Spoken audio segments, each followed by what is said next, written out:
So yesterday we got an out of nowhere dev letter for Shinobi Striker that talks a little bit about Season 10 and gives us some tiny information for what's about to come next for this game. In this video I want to deep dive into every detail and try to predict what DLCs they could be adding and also trying to understand what they meant in this whole dev letter. Without further ado, don't y'all forget to subscribe to the channel for more Shinobi Striker content. Also comment down below who would you want to see as a DLC in this game, and let's get straight to business.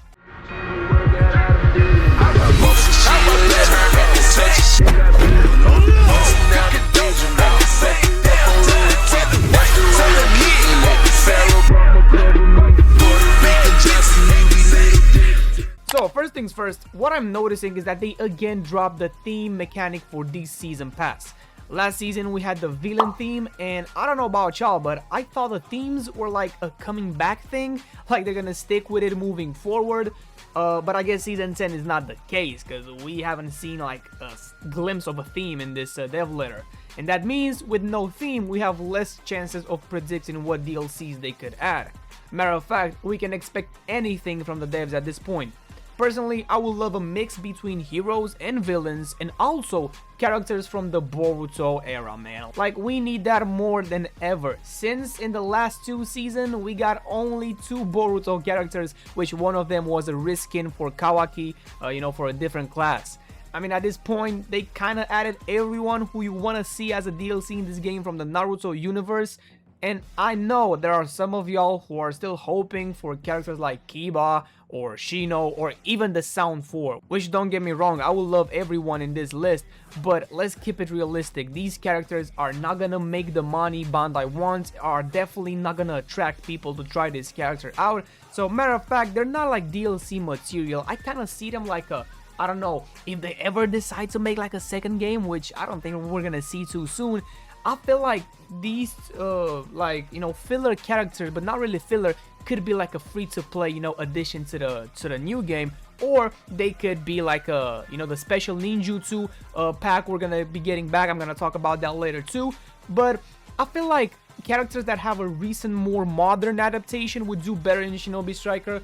Characters like Eira or Daemon or Kashin Koji, even Jigen, who most of you will call him a reskin for Ishiki or like a downgrade, but let's be for real, bro. Jigen was way more cooler than Ishiki in my opinion, and I would love to see how they would like adapt Jigen in this game. I mean, Season Pass 10 seems to have yet another special jutsu you get from buying the whole pass, and they teased it as something a certain duo performed in the Great Ninja War.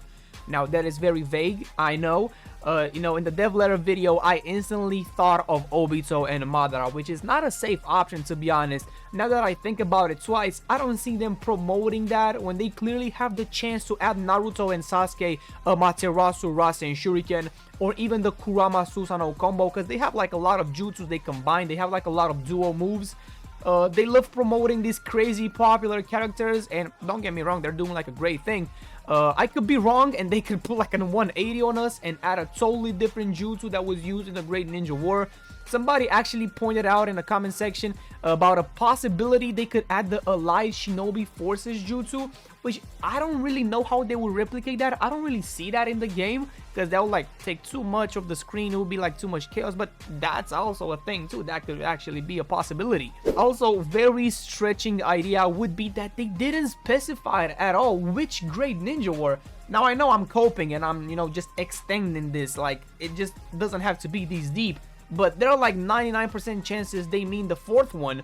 But we could also see a big surprise from the second one. For example, they could bring the three-way deadlock summoning jutsu everybody's been asking for, or I don't know, maybe from the third Great Ninja War, which was not that impressive because Minato was the MVP and they don't really have like combo jutsus, but we can see like a Minato and Team 7 combo. I don't know, bro, that could be cool. One more important thing they also announced in this dev letter is that they are returning the special ninjutsu packs, which was kind of scrapped and left behind, with the latest one being the Jinchuriki pack.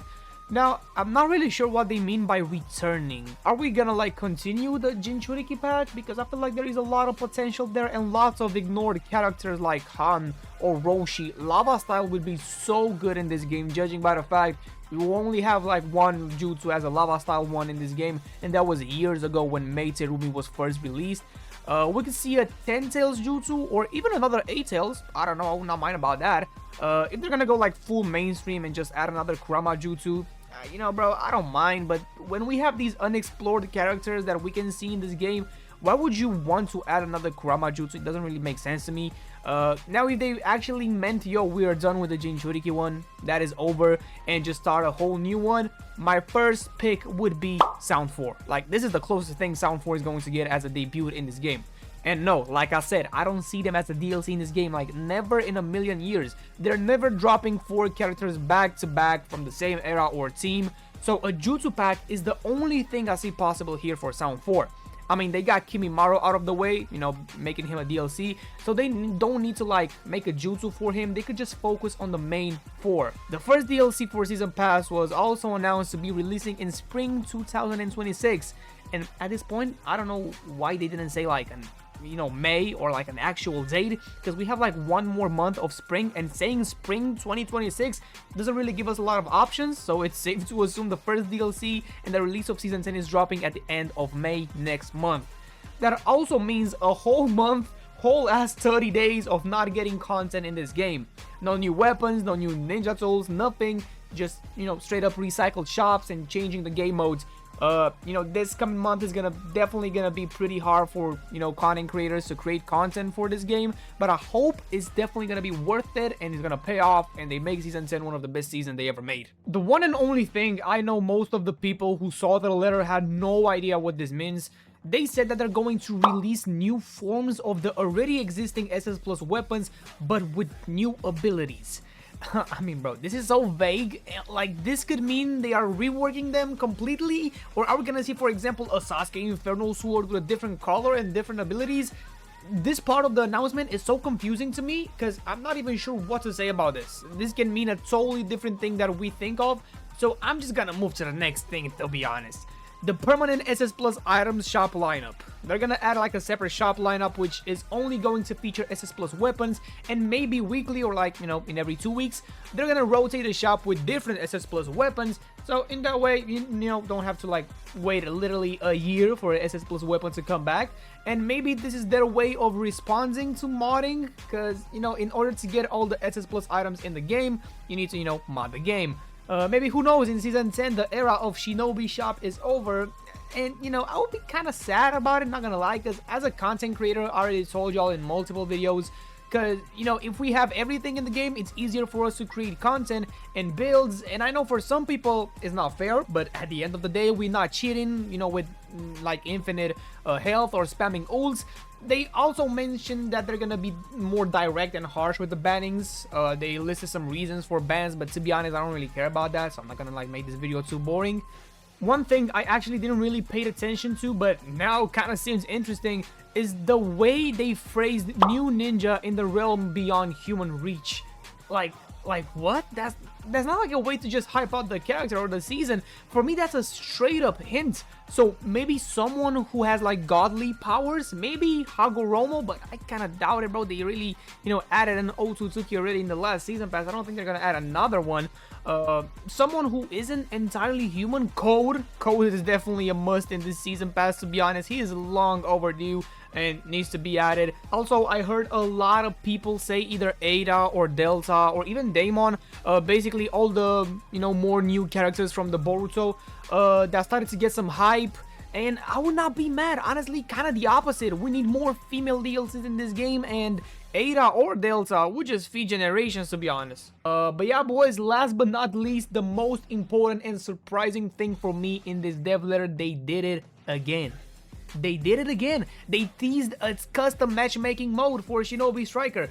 And bro, at this point, if this is not gonna be custom matchmaking, or at least a new form of playing the game that is going to release within the first day of Season 10, bro, then Bandai, wrap it up. We've been aged and rage baited with this new way of playing with your friends for like almost 2 years, bro. We all thought it's gonna drop it with like Season 9. Well, it didn't.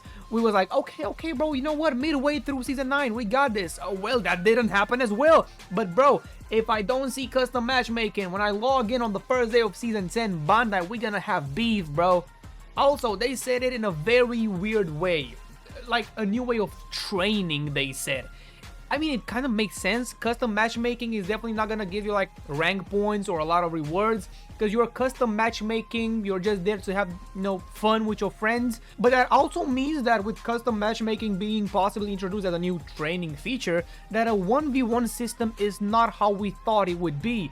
Yeah, you will be able to, you know, 1v1 in custom matchmaking, but you need to invite that player to your team, you know, go into custom matchmaking, you feel me, add him as a friend. And we all know how crazy, you know, the invite system is in this game, especially on PC. I don't know about PlayStation, because I feel like on PlayStation it's kind of easier to like join the team. You kind of join it through the PlayStation system, you feel me, to the PlayStation party system. But on PC, bro, you have to invite it via, you know, the invite system in the game, which is broken. That shit is broken. It just says failed to connect to the server every single time I try to invite somebody. And if that's the case, bro, we are doomed. Because to be honest, I don't believe they're gonna add, you know, a search for a match 1v1 type thing, you know. Or maybe they could, but again, the game would treat it like a practice match, which is not bad entirely. I mean, okay, let me play 1v1. I don't care about no rewards at this point if that means I get to play 1v1 in Shinobi Striker. Like, bro, sign me up. But yeah, honestly, we just have to wait and see. There's nothing that we can do right now besides, you know, hoping for our favorite characters as DLCs or praying for custom matchmaking. We just need to wait like a month, which is not that long, to be honest. And I feel like Season 10 is going to be like a big season in Shinobi Striker. They need to make like a big thing out of it. Let me know what you think Season 10 is going to bring to the game. And yeah, thank y'all so much for watching this video. And I'll see y'all boys next time. Take care. I got loyalty inside my DNA. I got loyalty inside my DNA. I got more remedies inside my DNA. Inside my DNA. 死んだ天性